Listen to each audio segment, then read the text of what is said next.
This podcast is brought to you by my brand, Myrrh FrankinSCENTS Soaps, Oils, and Home Remedies, offering a range of natural remedies and products for home, bath, and body. From herb-infused body oils and soaps to luxurious room and linen sprays and wax creations. Find us online at mnfscents.com. That's spelled MANDFSCENTS.com. When you join our email list, you will receive 10% off your first online order. Come on and check us out. Now, back to our show.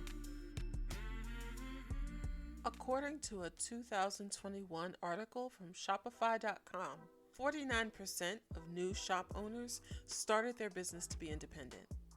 43% desired freedom and flexibility. 35% wanted extra income. 33% needed a platform to share their creative passion. 28% had a unique idea to fill a niche market. And 24% simply wanted to work from home. Greetings, sensational listeners. Welcome to the very first episode of the Myrrh FrankinSCENTS Podcast. I'm your host, Andrea Marah. As a home-based small business owner, I get asked a lot of questions by friends and family who want to know the same things I needed to know when I got started. With so much information out there, it's good to find someone who's further along in their journey to reassure you on yours. I created this podcast to help out anyone thinking about starting their own home-based business or has started but is not sure if they're on the right track, and sharing the successes and struggles of home-based business ownership that I experienced in my own journey. Before we begin, take a quick moment to click the subscribe button and the bell icon to get all notifications. It's absolutely free and helps the channel. Let's get into it. Today's topic is 3 things gurus of the business industry tell you every small business needs. But I say, not really. A little background.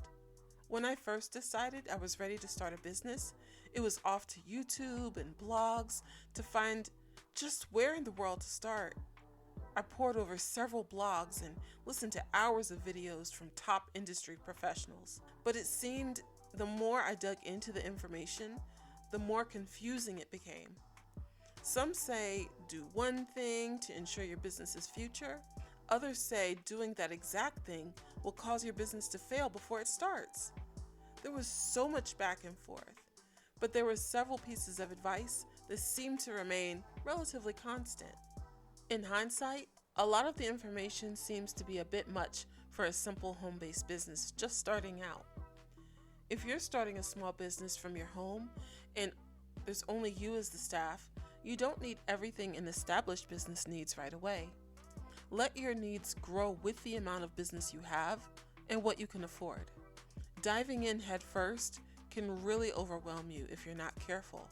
Now, these are my opinions based on my experience, so I definitely recommend baby steps, research, and lots of chats with a tax professional and a small business lawyer. The first thing that big business gurus tell you is that you absolutely need 5 business accounts. In my opinion, you really only need a general expense or operating account, taxes, and maybe an emergency account. Initially, your finances are going to be limited, so you don't want to spread your resources too thin. I'm not an accountant, so definitely talk to a CPA for what works best for your business and your business model. The second piece of advice is a fancy info@yourbusiness.com email address. Yes, this can help your emails not be routed to spam, but if your customers are signed up for your emails and they're expecting them, they can redirect it themselves. Try starting out with a Gmail or Yahoo account to get started. The third piece of advice is an LLC business entity.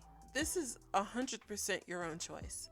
An LLC or similar model does offer some legal protections, but you can operate just fine with a DBA initially and then transition into whatever model works best for you. But definitely consult a small business lawyer or accountant for their professional advice.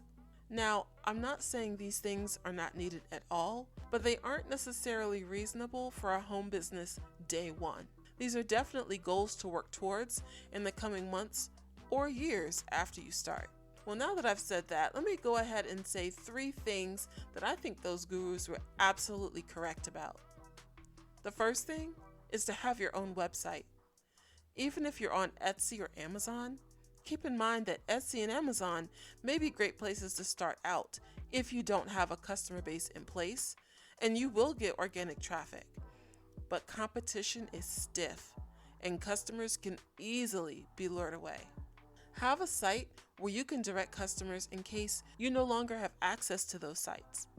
Get customers used to going there by posting blogs, posting discount codes, or having giveaways there. You cannot be banned or censored on your own website. Even if your products are hosted on the other sites, have those links on your own website with your own custom domain name. The second thing they were right about is to start an email or text marketing list. You don't own access to any of your social media accounts, and should you be blocked or if your account is deactivated, you now lose access to all of your potential customers. Having an email or text list gives you direct access to the people who want to hear from you. The very last thing that they were definitely right about is having customer testimonials to help sell your products. Written testimonials from customers are great, but there's nothing like some before and after photos or photos of customers posing with or using your products as social proof that really help them visualize using your products themselves. A great resource to refer to when you're researching startup steps for your particular business idea is the Small Business Administration. In the description box below, I'll include a link with an article from the SBA that has 10 things you'll need to start your business. Before I close this episode, just for fun, let's review a list of 15 pieces of the absolute worst business advice and a few quoted words about what makes them just so bad. I compiled this list from smallbiztrends.com and allbusiness.com. And by all means, let me know in the comments if you've ever received some of this advice. Number 1, there's a market for everything. You can't randomly create a product and expect people to buy it. Number 2, fake it until you make it. This can lead to negative outcomes if the customers find out that you can't actually back your claims. Number 3, follow your passion and money will follow. Being passionate is only one side of the equation. Make sure your product or service has an actual demand. Number 4, if you build it, they will come. Simply building an offering doesn't mean you'll attract customers. Number 5, the customer is always right. Constantly giving discounts or changing your offerings just to meet customer demands will end up doing more to damage your brand.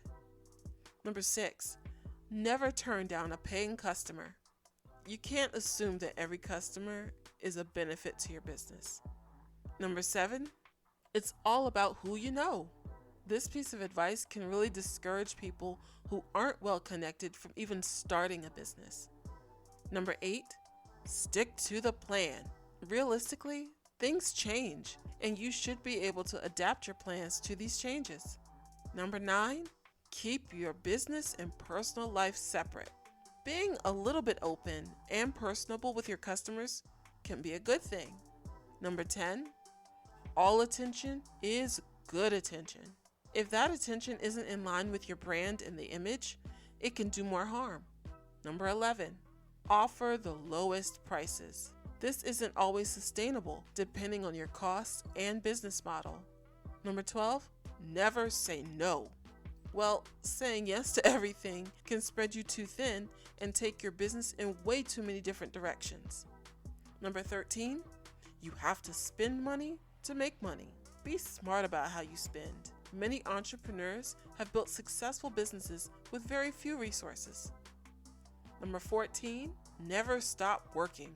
You have to find a balance or you'll burn yourself out and be too uninspired to run your business.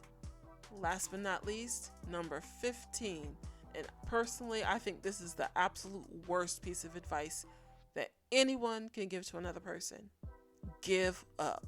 Always remember, it's not up to someone else whether you should give up or not. Only you can make that choice. Well, thank you so much for listening. Take a moment to like and share the video if you found any part of this helpful, and comment below. Do you agree with my opinions? What's the worst piece of advice you've received? With that, peace and blessings, and be sensational.